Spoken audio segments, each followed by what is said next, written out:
வணக்கம். நான் திருமதி சங்கரேஸ்வரி ஆறுமுகம். சரோஜினி நாயுடு அப்படின்னு ஒரு எழுத்தாளர் இருந்தாங்க. நைட்டிங்கேல் ஆஃப் இந்தியா அப்படின்னு அவங்கள சொல்லுவாங்க. இந்தியாவின் குயில் அப்படின்னு சொல்லுவாங்க. அவங்களோட கவிதைகள்லாம் ரொம்ப அழகா இருக்கும். படிக்க படிக்க ஆசையா இருக்கும்.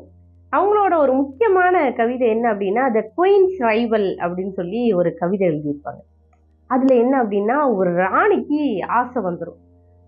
ஆசைனா இன்னும் பொதுவா ராஜா ராணிக்கு எல்லாம் இந்த விபரீதமான ஆசை நிறைய வரும் பார்த்தீங்களா? செண்பக பாண்டியனுக்கு வந்துச்சுல்ல, பெண்களின் கூந்தலுக்கு இயற்கையிலேயே மனம் இருக்கா இல்லையா அப்படிங்கிற மாதிரி கேள்வி வந்துச்சுல. அது மாதிரி இந்த ராணிக்கு ஒரு ஆசை, ஒரு கேள்வி என்ன அப்படின்னா, அந்த ராணியை போல அழகான இன்னொரு பெண்ணை பார்க்கணும், இல்ல அந்த ராணியை விட அழகான இன்னொரு பெண்ணை பார்க்கணும் அப்படின்னு சொல்லிட்டு அவங்களுக்கு ரொம்ப ஆசை. அப்போ அவங்க சுகமா ஒரு இடத்துல உட்காந்துருக்காங்க. இதை யோசிச்சுட்டு உட்கார்ந்த உடனே ராஜா வருவாரு. ராஜா வந்து, என்ன அமைதியா உட்காந்துருக்கீங்க, ஏதோ சிந்தனையில இருக்கீங்க ராணி அப்படி சொல்லி கேட்ட உடனே ராணி சொல்லுவாங்க அவங்களோட விளைவு என்ன அப்படின்னு சொல்லிட்டு சொல்லுவாங்க. சொன்னோடனே இது என்ன பெரிய விஷயமா, ஊர் ஊரா ஆள் அனுப்பி தேடுவோம் அப்படின்னு சொல்லிட்டு, அவர் ராஜா இல்லையா, அவர் சொன்னது எல்லாம் கண்டிப்பா கேட்கணும்ல. எல்லா இடத்துக்கும் அனுப்புவாங்க. போய் அங்கிட்டு போய் இங்கிட்டு போய் தேடுவாங்க. ராஜா சரக்குன்னு சொல்லியிருக்கலாம், உன்னைய விட அழகி இந்த உலகத்திலேயே கிடையாது, எனக்கு தெரிஞ்சு நீதான் அழகின்னு சொல்லியிருக்கலாம். ஆனா அவங்க ராணிக்கு வந்து ரொம்ப லீகலா பதில் சொல்லணும் அப்படின்னு சொல்லிட்டு எல்லா இடத்துக்கும் ஆள் அனுப்புவாங்க.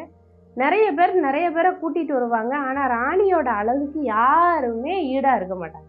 இப்போ ராணி ஒரு இடத்துல உட்காந்து யோசிப்பாங்க, என்ன நம்ம இந்த உலகத்துல பிறந்திருக்கோம் அப்படின்னா நம்மள மாதிரி இன்னொருத்தர் இருக்கிறது தானே நியாயம்.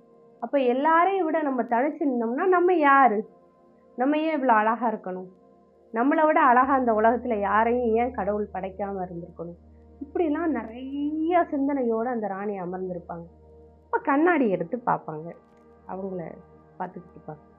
இந்த அழகு எதுக்காக, இதுக்கு ஒரு போட்டி இருந்தா தானே இந்த அழகு எடுபடும், போட்டியே இல்லாம நல்லாவா இருக்கும் அப்படின்னு சொல்லிட்டு அந்த கண்ணாடியை பார்த்துட்டு இருப்பாங்க.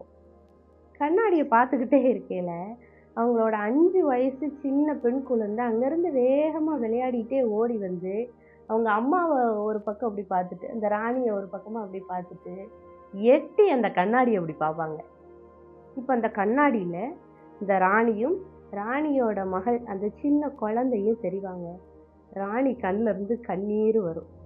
ராணி எப்பந்தான் தெரிஞ்சுக்குவாங்க, இந்த உலகத்துல தன்னை விட அழகி தன்னோட மகள் தான், அவங்கள விட்டுட்டு நம்ம எங்கெங்கெல்லாமோ தேடிட்டோம் அப்படின்னு நினைப்பாங்க.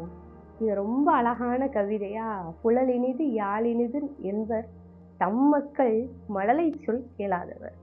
நன்றி.